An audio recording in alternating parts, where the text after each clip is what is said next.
From the macabre minds of Laughing Devil Production comes another story from the Nightshade Diary. You know what that means. Check under the bed and make sure no one or nothing is there. Is the closet door securely shut? Then leave your disbelief behind, amp up your imagination, and hang on tight for another ride into terror and mystery. And like all good horror stories, just imagine it's a dark and stormy night. And remember, screaming like a little girl is permitted.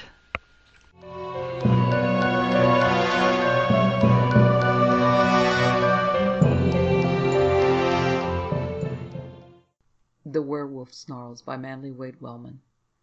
I want you to meet Mr. Craw, prattled Lola Werther to me. He claims to be a werewolf.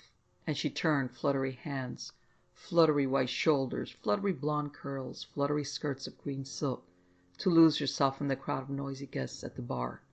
Mr. Craw and I took 2 or 3 steps together as though we both sought quiet. "Sit down," I suggested, and we dropped upon a divan in the half-gloom behind Lola Werther's big grand piano. Then we looked at each other.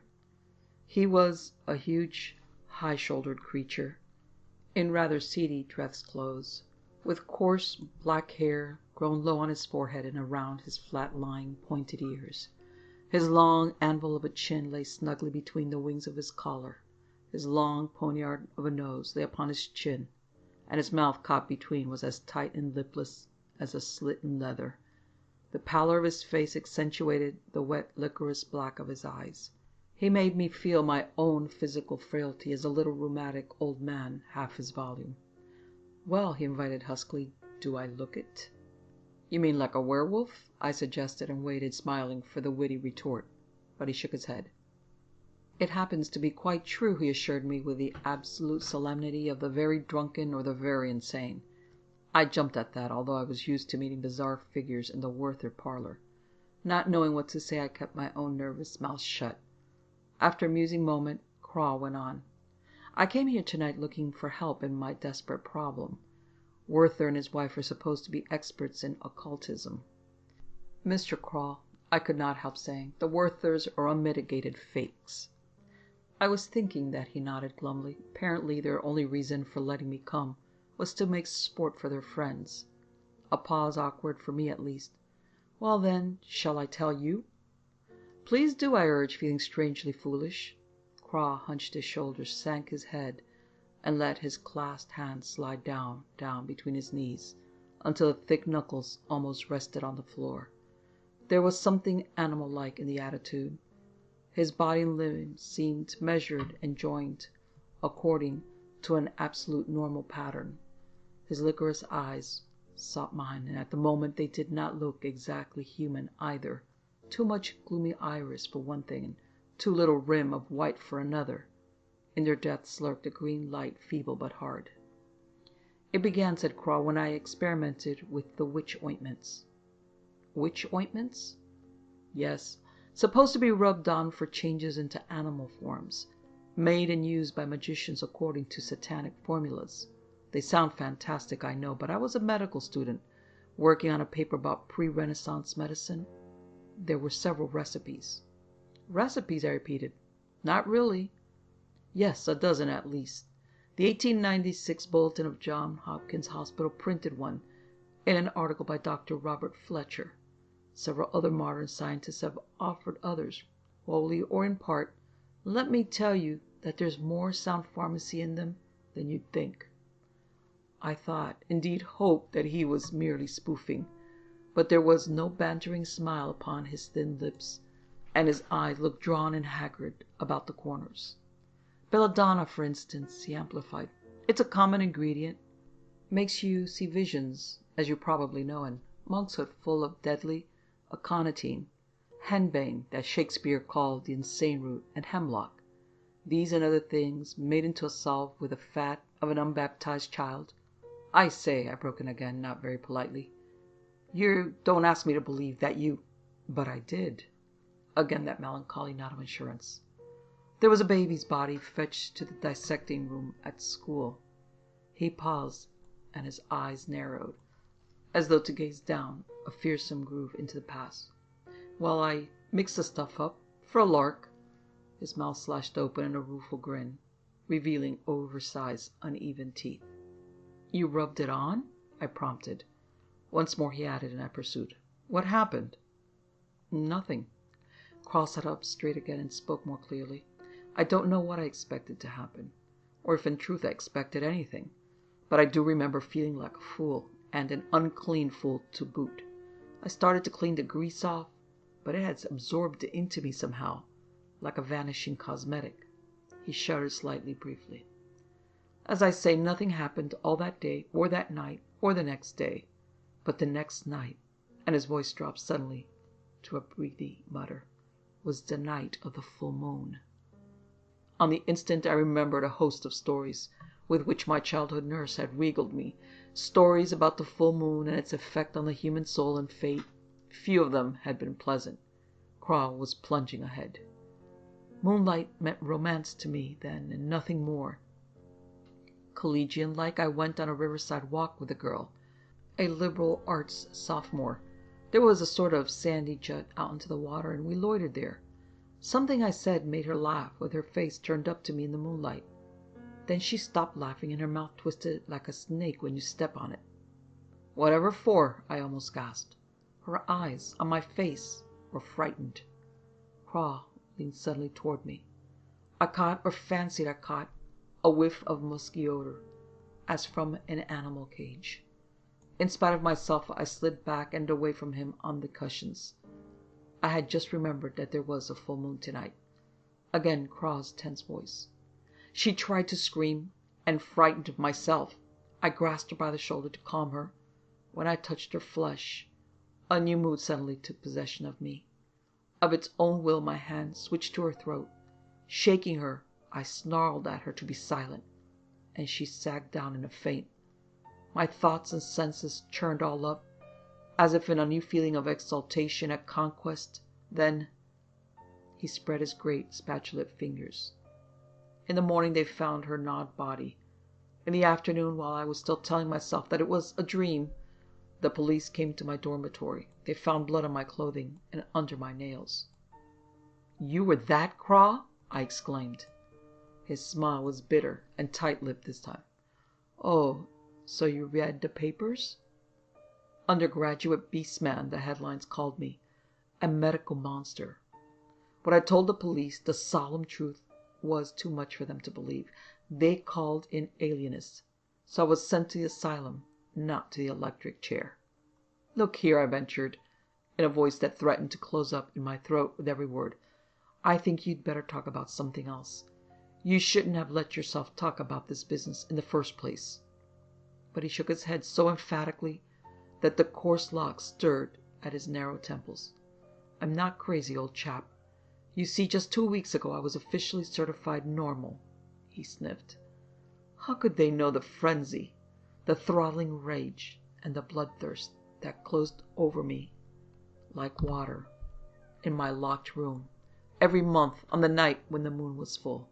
His clenched hand lifted, and I saw his nails pointed and thick and opaque, like pieces of mussel shell. I used to howl and shriek so that the attendants came to pacify me. They got bitten for their pains, so there were barred cells and straitjackets. It was 2 years before cunning sneaked in with the moon madness, a cunning that whispered, I must suffer in silence if ever I wanted to go free. And you were silent? I was. At length the doctors had me up for another examination. They hammered at my knees for reflexes, asked a bunch of clever questions, and finally discharged me as cured. Once again a pause. But I wasn't cured, of course. Surely, I mouthed in the most stupid fashion imaginable, surely you wanted to be cured? Of course, Cross snapped his big teeth together after the 2 words, as though they needed emphasis. So I turned to the Werthers, as I said at the beginning. I'd read somewhere that they knew devil and all about occultism and the night side of the soul.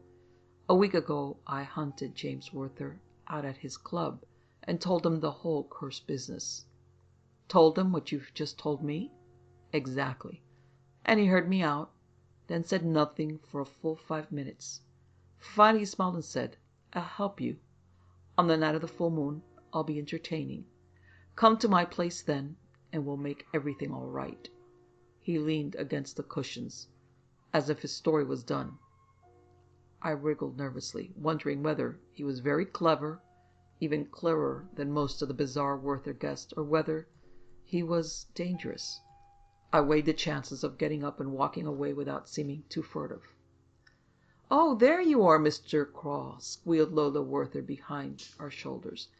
"Some new people have come, girls, and they're dying to meet." She swooped down upon him and bore him away towards three young women with vapid, painted smiles. It was my chance to leave, and I took it. I crossed the room to the chairs where the hats and coats were piled. Glancing back, I saw Craw yet again, from behind. His shoulders seemed strangely narrow and humped in a fashion somehow hyena-like. His hair, perhaps it was not carefully combed at the back of his low skull, was shaggy. At first I had thought his ears flat, but I saw now that they inclined forward as though involuntarily pricked up. "He claims to be a werewolf," Lola Werther was finishing her introduction, and a tinkle of laughter ascended all around. I got my things and left without being noticed. That was last night. Before me lies the morning paper with an arresting headline: "4 torn corpses found in parlor. Police baffled over murder of James Werther and guests. Seek beast man." I have not yet forced myself to read the rest. The Terrible Parchment by Marlene Wellman. "Here's your weird tale," smiled my wife, entering the apartment. "Thanks, Gwen," I said, rising and taking the magazine she held out. "I say, it's surely not the first of the month." "Not for 2 days yet," Gwen assured me, but just as I came to the front door, a funny old man bobbed up with an armful of magazines. Advance copies, I guess. He stuck a copy of W.T. right under my nose. I gave him a quarter and oop! I had opened the magazine and a page fluttered to the floor. We both stooped for it, both seized it, and we both let go. Gwen gasped and I whistled, for that fallen page had such a clammy, wet feel to it. Dank is the word, I should think. Still stooping, we frowned mystified at each other. Then I conquered my momentary disgust, took hold of it again and lifted it into the light of my desk lamp. "It's not paper," Gwen said at once. No more it was, and what could it be doing in Weird Tales? Though it looked weird enough in all conscience. It was a rectangle of tawny, limp parchment, grained on the upper side with scales like the skin of some unfamiliar reptile. I turned it over, revealing a smoother surface with pore-like markings and lines of faint, rusty scribbling. "Arabic," I pronounced at once. "Let's phone for Klein to come over. He reads the stuff." "There's one Greek word," Gwen pointed out.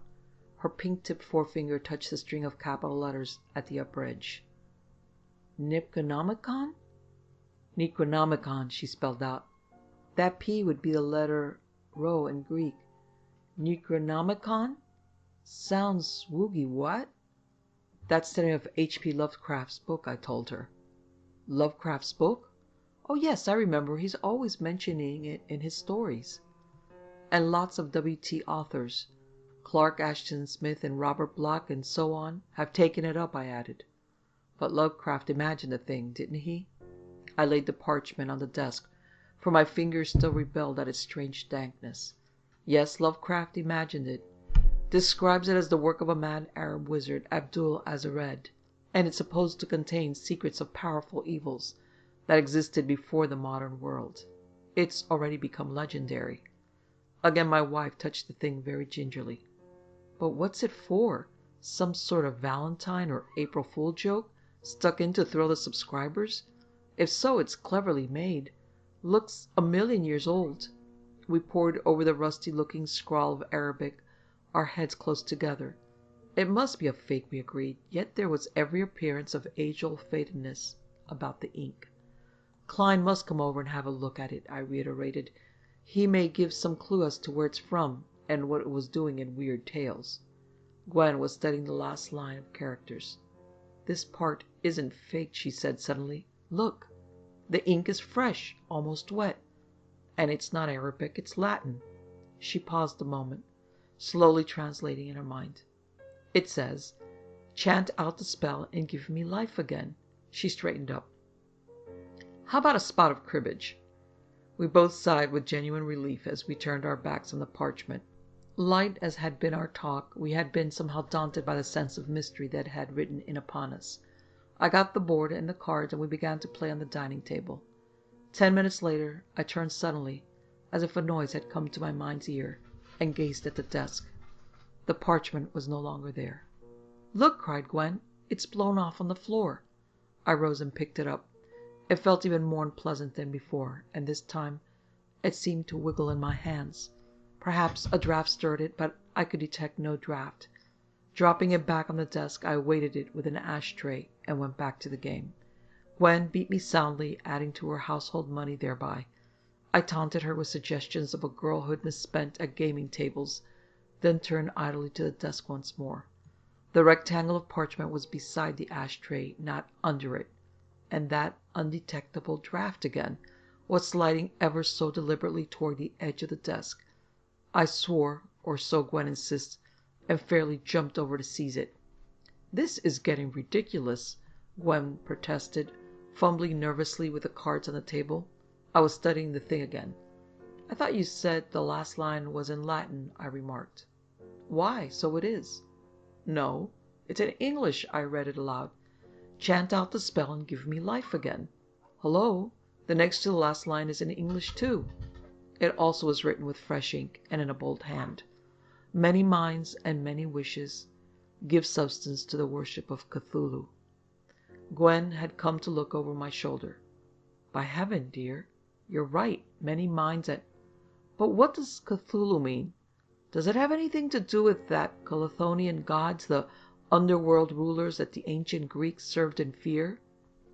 "I shouldn't be surprised," I replied, and it sounded even drier than I had intended. "Cthulhu is a name that Lovecraft and Smith and the others used in their yarns. He's a god of old time, they tell us, and a rank bad one at that." She shuddered, but gamely turned the shudder into a toss of her shoulders. "I suppose," she hazarded, "that the many minds and wishes have given substance to this page of the Necronomicon." "Nonsense. The Necronomicon's only something in Lovecraft's story." "Didn't you just say that it had become a legend among readers of weird fiction?"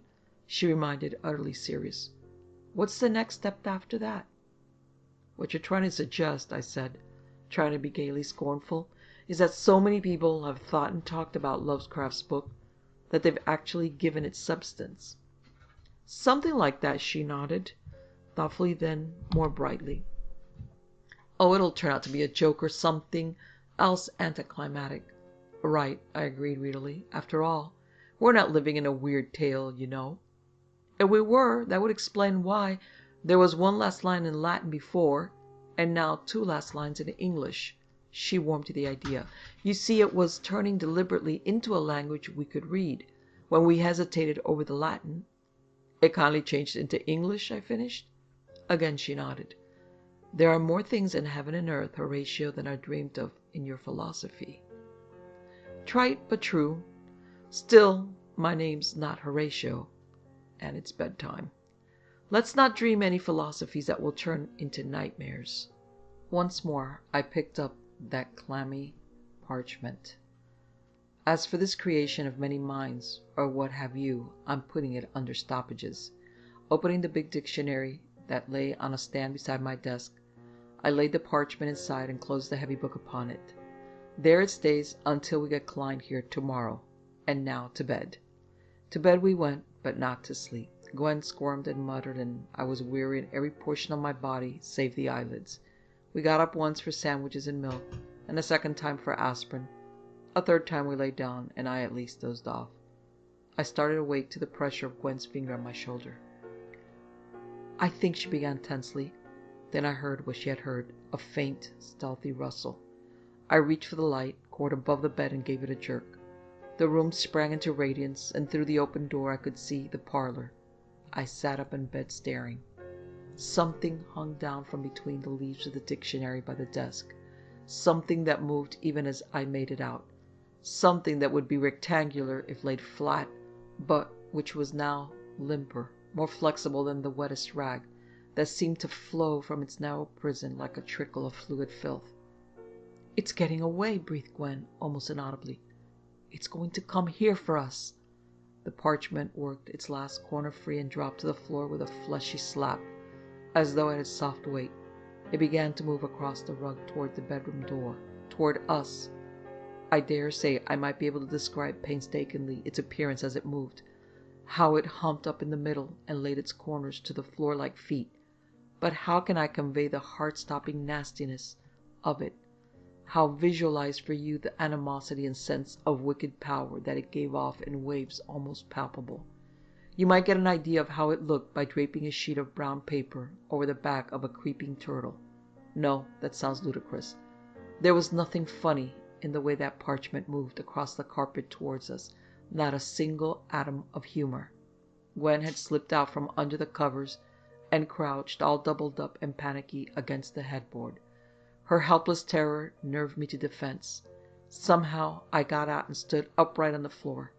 I am sure that I looked almost unheroic with my rumpled hair, my blue pajamas, and my bare feet, but I was ready to do battle. Yes, do battle with what and how?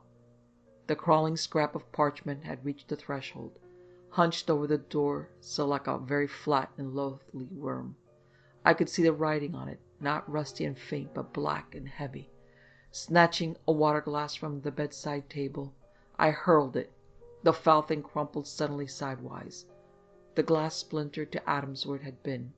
Next moment the parchment was humping and creeping faster, almost scampering toward my bare toes. "Smash it!" Gwen choked out. She must have been ready to faint. Against a chair, close at hand, leaned her little parasol, a feminine thing with a silken tassel at its handle and a ferrule of imitation amber. I seized it and made a violent stab at the horrid invader.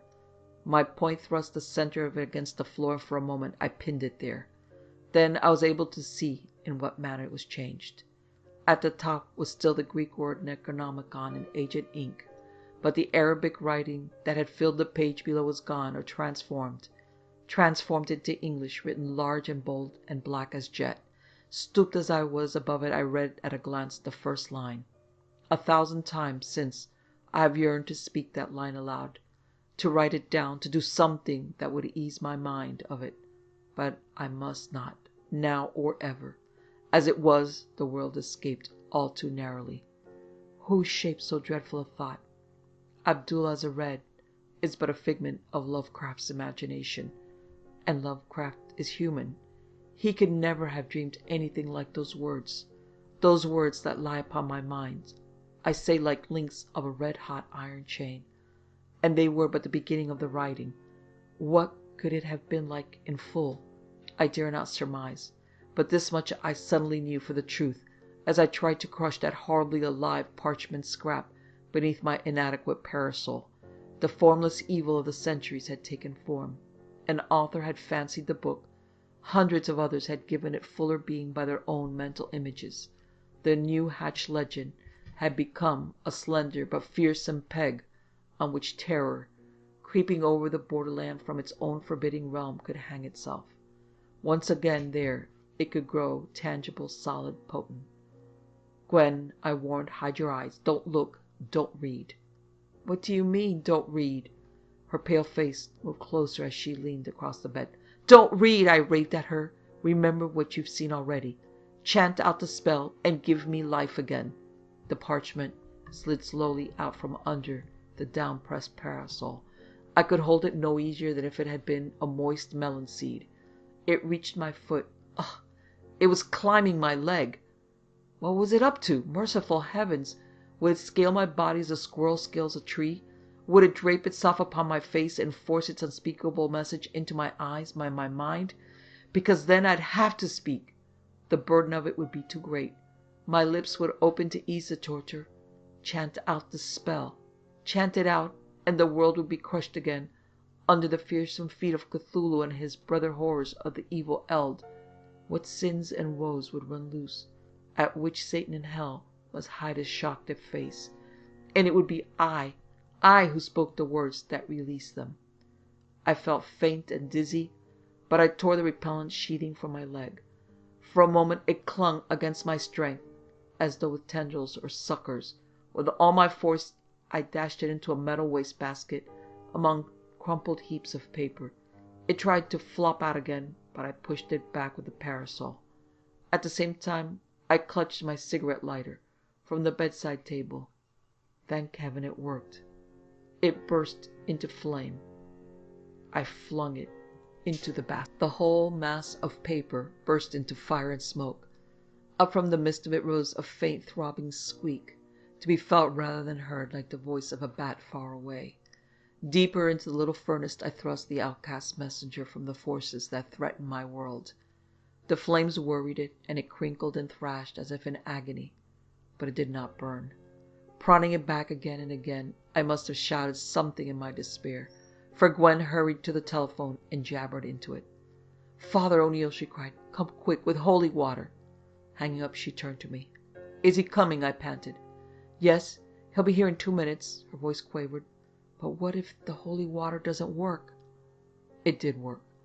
At the first patter, the unhallowed page and its prejudiced gospel of wickedness vanished into a fluff of ashes. I pray my thankfulness for that, every day that I live. Yet, even as I offer thanks, my troubled mind forms again the question that Gwen asked. What if the holy water had not worked?